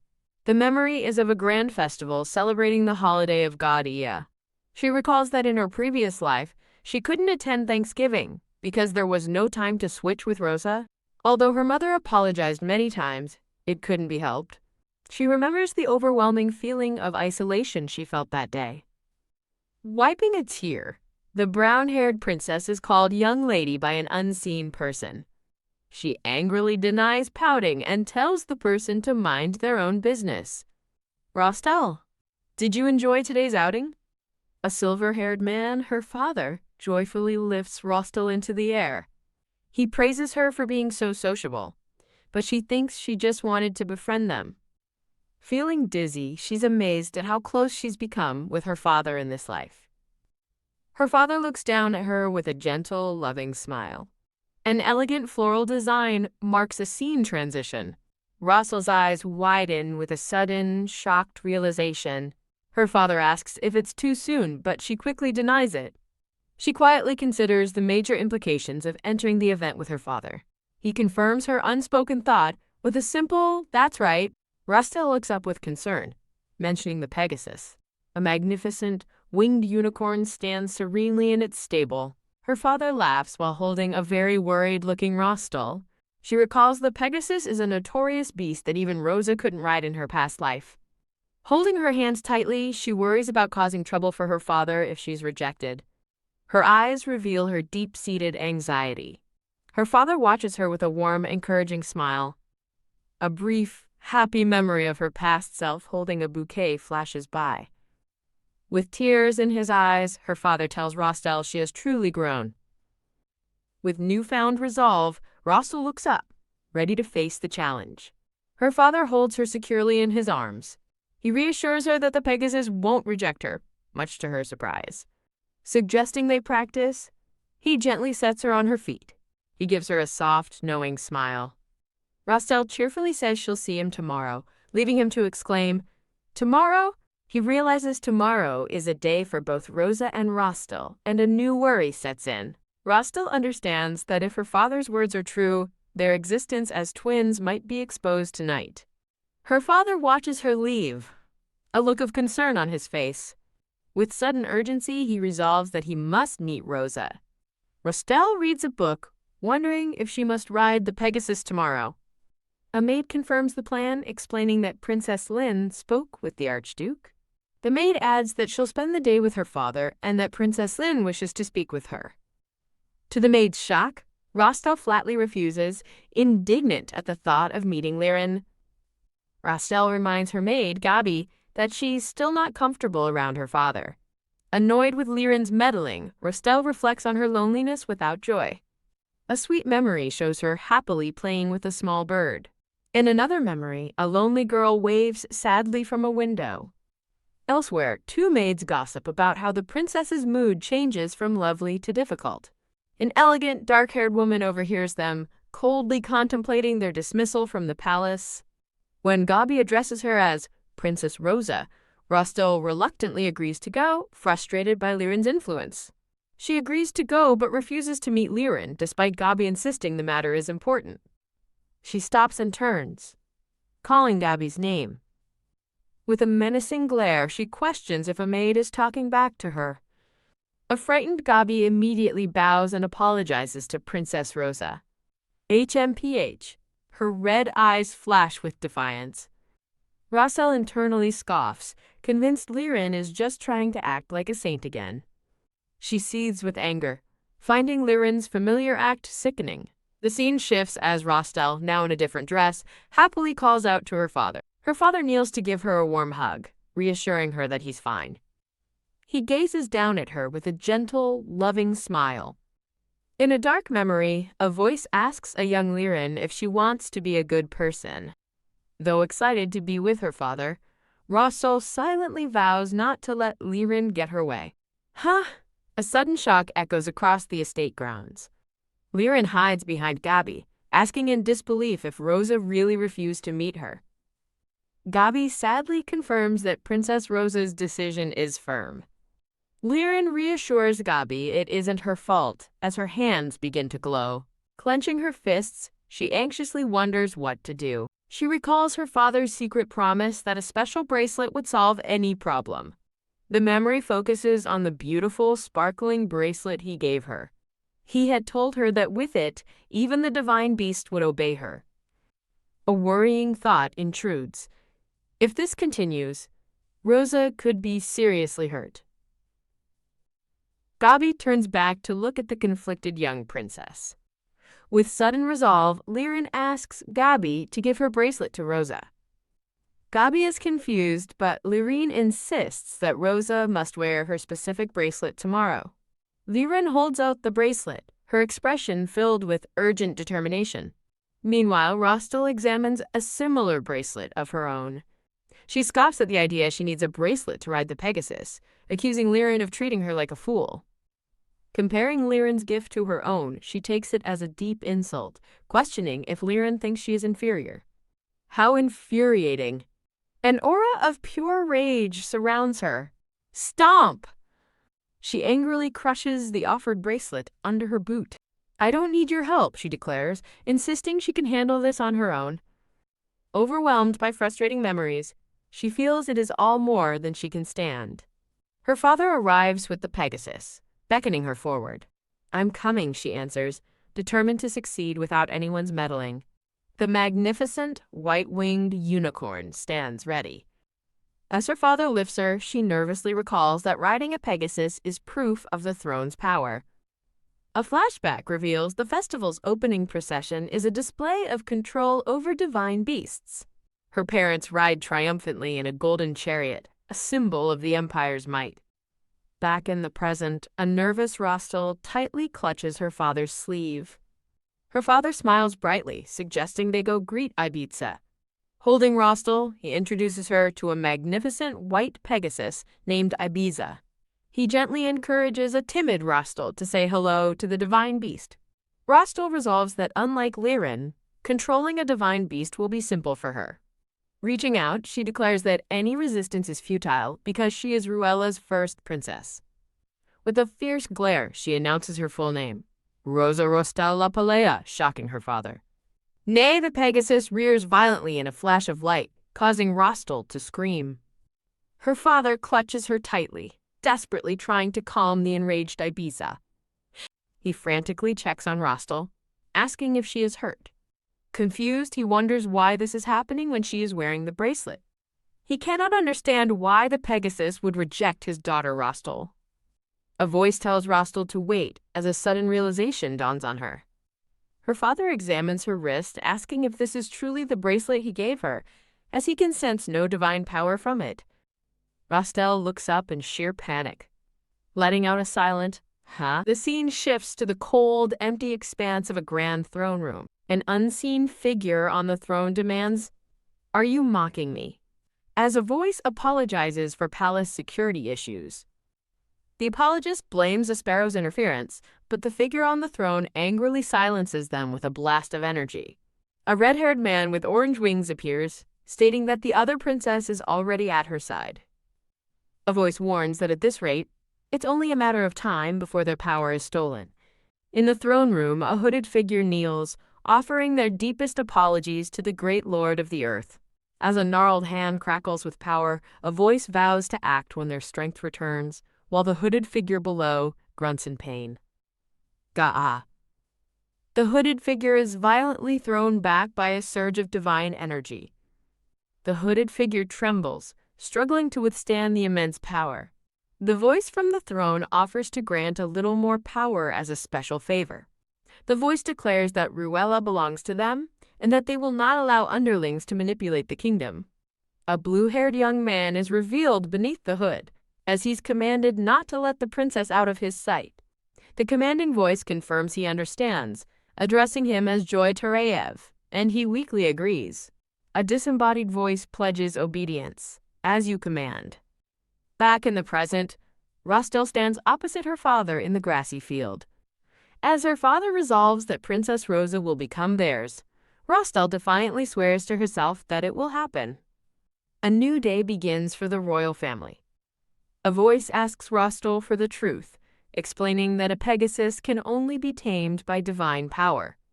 Her father sighs, looking down at her with deep concern. He reminds her that he told her to bring a sacred relic, the bracelet, to replenish her power. He states there is no divine power in her bracelet, and Rostel realizes with horror that she didn't know. She connects the dots, understanding that the bracelet Liren gave her, the one she just broke, was the one with power. Her father calls her name, but she throws a tantrum, screaming that she doesn't know. In a fit of rage, she denies the bracelet is her fault and screams that she hates him for getting hurt because of that hussy, leaving him stunned. He reaches for his crying daughter, apologizing that he wasn't more mindful of her feelings first. "I hate you," she screams, her words striking her father with visible shock and pain. "Stop!" She angrily turns and runs away from her kneeling, heartbroken father. Watching her go, he sadly reflects that while Rostel is his daughter, she sometimes feels like a completely different person. Holding the powerless bracelet, he thinks about how she can be angelic one moment and impossible to approach the next. He looks lost, clutching the brooch on his chest, and wondering what he should do about Rostel. Elsewhere in a grand castle, a voice rings out in shock. "What did you say?" A maid reports to a young Liren that the bracelet has vanished. A younger Rosa, with her hair in pigtails, panics over the amount of trouble she's caused in a single day. In a memory, a young, dark-haired Liren thinks she gave Rosa the bracelet out of kindness, wishing she had just worn it. A blue-hooded person reports that the Archduke was worried, staying outside Princess Rosa's room late into the night, which surprises Liren. A young Rosa frets, thinking of the effort she put into her relationship with her papa. An older maid looks on with concern, stating a firm no. The maid worries that the young princess might get hurt. Rosa looks up, her red eyes wide with surprise. Elsewhere, her father sighs, wondering if Rostel will be all right. He stands before a grand door, recalling how he couldn't even see her sleeping face yesterday. A sudden shout of "Papa!" interrupts his thoughts as he remembers she wanted to see Ibiza. A smiling Liren, her dark hair in buns, appears before him. She joyfully runs into her father's arms. Looking up at him, she asks if he has something to tell her. Her hopeful expression fades as she lowers her head in thought. She resolves that being honest is the best course of action. Her father asks why she knowingly wore a fake bracelet. Liren shamefully admits she was embarrassed about losing the real one. Her father listens to her confession with a somber look. She looks up at him, her eyes filled with worry. His serious expression breaks into a warm, gentle smile. He gazes down at her with fatherly understanding. Overcome with relief, Liren's eyes begin to well up with tears. Her father pulls her into a loving and reassuring hug. He beams, happy to have reconciled with his daughter. Holding Lyra near Ibiza, he explains that Pegasus can only be ridden with divine power. The Pegasus turns its head as the father smiles at his daughter. Liren sweetly offers a yellow ribbon towards the divine beast. The scene shifts to a flashback of Liren's bedroom the previous night. Piles of books are scattered across the floor in a flurry of research. In the room, Rosa explains she was looking for something while reading. Her small bird companion listens as she mentions meeting her father tomorrow. She reveals she was searching for a way to tame a Pegasus without holy power, but found no answers. Defeated, she flops onto a pillow as her bird companion looks on. Rosa lies on the pillow, looking thoughtful and concerned. Back in the present, Liren tugs on her father's clothing, getting his attention. She eagerly asks to be taken closer to Ibiza, despite her father's warning of danger. Relenting, her father carries her towards Ibiza and reintroduces her to the Pegasus. He's stunned as the Pegasus seems to remember Liren from their last encounter.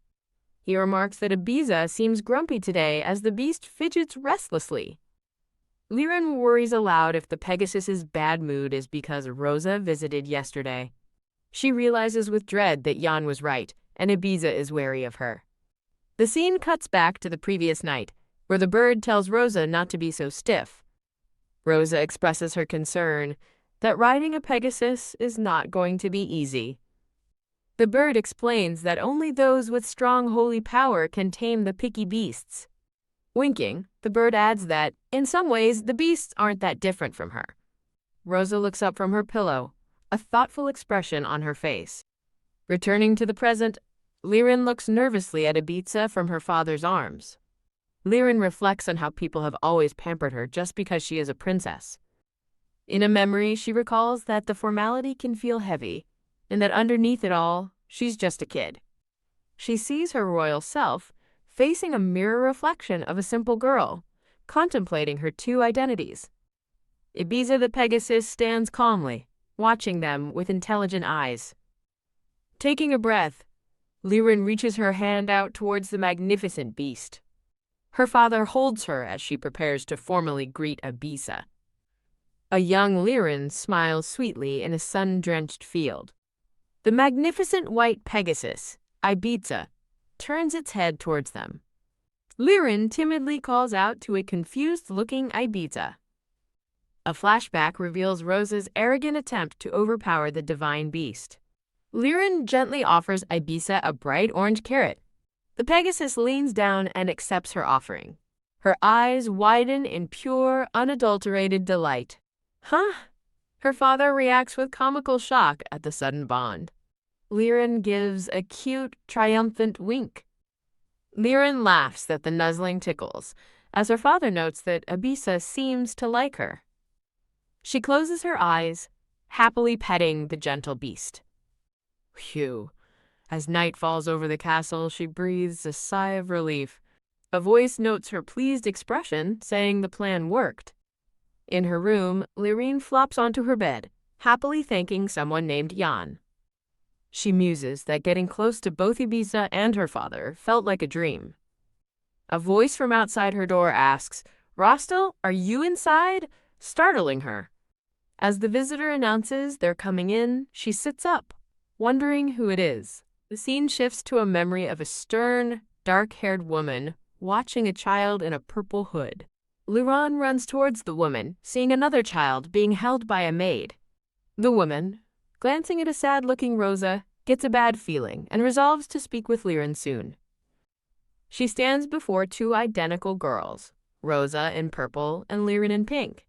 The girls ask their mother what she means, a look of confusion on their faces. Their mother begins to speak about their father, Grand Duke Nigel. She reveals that their father seems to have noticed their presence. The scene shifts to an overhead view of the grand estate. In a sunlit room, Grand Duke Nigel sits alone, lost in thought. He stares downward with a heavy, somber expression. In a past conversation, his wife asks what he is talking about. Nigel admits his words sound strange as he thinks about their daughter, Rostel. He confesses his growing feeling that she is not just one person.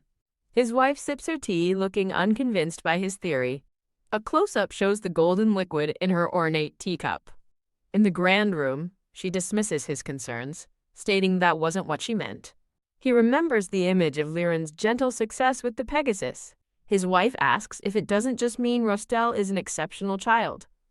She argues that taming a divine beast without holy power suggests Rostel possesses immense power and leadership. She proudly calls their daughter exceptional, but then her thought trails off into silence. Nigel reflects sadly that he didn't always harbor these suspicions. He recalls walking the halls, knowing through Gabriella and Icarus that she was hiding something. He remembers being confronted about hiding something concerning their child, looking away in silence. He suddenly stands, his patience clearly wearing thin. He declares that the Rostel they see now is strange. Contrasting images of sweet Liren and fierce Rosa flash as he thinks she acts differently every day. Slam! Thinking it's like she's a different child, he slams his hand down, shouting, "That's enough!" His wife leans across the table, glaring at him with fury. Standing, She coldly tells Grand Duke Nigel to go home, but he pleads for her to listen. She pauses, her face a mask of cold resolve. A voice echoes in disbelief. No way. The young girl realizes with dawning horror that her father suspects their existence. She panics, fearing he'll distance himself like he did in her past life, and calls out for her mama. In a memory, the two identical girls look up at their thoughtful mother. Their mother's voice warns them both to be on their guard as their faces flash with concern. She kneels down, speaking gently to the two young princesses. One of the girls looks up at her mother, promising to do her best. A gentle, knowing smile graces their mother's lips. She places a reassuring hand on her daughter's shoulder. The other girl, wearing a purple flower crown, looks up with a bright, happy expression. A creeping thought emerges that her mother seems to be acting strangely cautious around her. The mother turns and walks away from her daughters. The girl's thoughts race with a terrible suspicion about what her mother thinks of her. A memory shows their mother watching as one child is held close while the other is separated. A small bird companion asks his Missy why she looks so tired today. The young girl in the yellow dress sleepily admits that she might be a bit tired. Yawning, she thinks back on the late-night talks that have left her so sleepy. She reflects that while gossip has lessened, the overwhelming need for caution remains. A girl in a green dress grits her teeth, offering a strained apology to Ibiza the Pegasus. A thought recalls that she was going to attempt to ride Ibiza again today. As a girl sleeps soundly, the girl's peaceful, sleeping face is shown in a sun-dappled close-up. In a flashback, Rosa angrily shoves a carrot at the Pegasus, demanding it eat. She furiously questions if the beast rejects her because she isn't Lilin, only to be interrupted by her mother calling out Rostel. Startled, Rosa turns to see her mother standing in the doorway and calls out to her. The scene shifts to the sunlit arches of the grand estate. From afar, her mother's voice asks Rosa if she failed to get along with the Pegasus again. Rosa clenches her fist, blaming herself for following Lilin's advice and angrily concluding the Pegasus is mocking her. A woman with white hair sitting on a throne remarks that the Thanksgiving festival is only a week away. She warns that at this rate, riding the Pegasus will be difficult, and Rosa listens in shock. Rosa stammers, asking what this means, as the woman confirms her fears about the Thanksgiving festival. The woman on the throne makes a stunning declaration. Lilin will appear instead. From the throne, the woman asks if Rosa wants Lilin to go in her place, and Rosa confirms that she does. Her mother looks at her sternly, stating that they must avoid their secret being exposed. But Mom, Rosa protests, remembering her own efforts with the Pegasus. In a faded memory, she thinks that she is the one who is supposed to ride. The woman on the throne tells Rosa she understands, but insists this is for her own good. Clenching her fist, Rosa silently vows that she will not accept losing to Lilin. She reaffirms her belief that she must be better, for she is the first princess. The woman on the throne sighs in resignation, murmuring Rosa's name. Rosa pleads for one more chance, saying she wants to achieve what Lilin can, and her mother calls her precious daughter. Her mother relents, agreeing to her request and pulling her into a warm hug. Embraced, Rosa thanks her mother for understanding, her expression hidden. A maid nervously calls out to Her Highness as Rosa sits by a moonlit window. Rosa turns from the window, her eyes flashing with a sharp, determined look. Elsewhere, a weary Grand Duke Nigel laments being stuck in his office with the festival so near. A cute, pig-tailed Liren gasps with an idea. Liren explains that her papa's workload has suddenly piled up, reassuring him that it is all right. Her father looks uncertainly at the chibi version of his determined daughter. Suddenly motivated, Nigel declares he'll get his work done right away. Peeking from behind a door, a small girl breathes a sigh of relief that her plan worked. As her father works, the young girl happily thinks that spending the day together isn't so bad. She watches him with an adorable, thoughtful expression. In a memory, her mother notes that her husband seems calmer than expected after noticing her. Her father looks up from his desk, asking, What is it, Rostel? Ah, he sighs gently, asking his daughter if she is bored. He tells her not to mind him, but she quickly insists that's not it at all. Her father smiles warmly, asking Rostel to come here. She happily scampers across the room toward him. He lifts her onto his lap, saying, "Up we go." He closes his eyes, a genuinely happy smile on his face. He tells her that he is also happy to be spending time with his daughter. Cuddling her close, he acknowledges yesterday's surprise and suggests they try their best together. She listens quietly, nestled in her father's comforting embrace. The two share a peaceful moment together in the grand chair. Overjoyed, the little girl flashes a radiant, happy smile. The scene transitions to a bright, sunlit day outdoors. A girl in a purple dress happily exclaims, "Papa, I feel great." She stands before her father in a lush, green field. Her father asks if she's okay, telling her she doesn't have to get along with Ibiza. A memory shows Lilin explaining that Ibiza respects those who respect him. She advised approaching the beast more naturally. With a hopeful smile, she asked her sister not to scare him. Rosa's inner thoughts warn Lilin not to get ahead of herself. She seethes, wondering who Lilin thinks she is to lecture her. Furious, Rosa storms away from the Pegasus in the field. Her purple boots stomp angrily on the grass as she leaves. Running into her father's arms, she's startled when he calls her name. She thinks resentfully about Lilin riding in her place. The scene shifts to a quiet, shadowed room. With a grim look, Rosa vows she will never let that happen as she pulls a glowing object from her bag. She rushes forward, screaming Ibiza's name. Her eyes gleam with malice as she holds up a syringe, realizing this is how to be a true villainess. A sinister voice invites the startled Pegasus to play, and Ibiza neighs in alarm. The Pegasus rears back violently as Rosa lunges with the needle. Her father's horrified face appears as he screams, "Rostel!" Flashes of rage show Rosa screaming, vowing that Lilin should just watch her. Her thoughts echo with conviction. There's nothing she can't do. Standing defiantly, she resolves that she won't let Lilin succeed either. A spray of blood fills the air as someone screams Rostel's name. Bam! A hand slams against a doorframe as a voice calls out for Rostel. Her mother stands in the doorway, her expression one of utter shock. The scene changes to a bedroom, where the father sits with a food tray beside a girl with a bandaged leg, welcoming someone's arrival. The mother demands to know how Rostel fell from her horse, as the father clenches his fists, declaring it's all his fault. The injured girl looks up, tearfully telling her mama that it's her fault. A close-up shows her looking down with a pained, guilty expression. Her father quickly reassures Rostel that it's not her fault. As her parents watch over her, the father says she likely can't attend the festival now, but insists her well-being is all that matters. The mother looks on, a flicker of suspicion in her eyes. Her father pulls her into a hug, apologizing for pushing her and telling her to just focus on getting better as she meekly agrees, while her mother watches with a cold gaze. Her mother sits beside her on the bed as the girl obediently says, "Yes, Mama." Later, the mother walks down a hallway, summoning Icarus, who promptly appears. She asks Icarus if anything unusual happened when Rostel was riding the Pegasus, and he begins to answer hesitantly. Icarus stands before the mother in the grand, sunlit hall. Her thoughts drift to the incident, wondering if Rostel was holding something. Dismissing the thought, she quietly resolves to keep it in mind.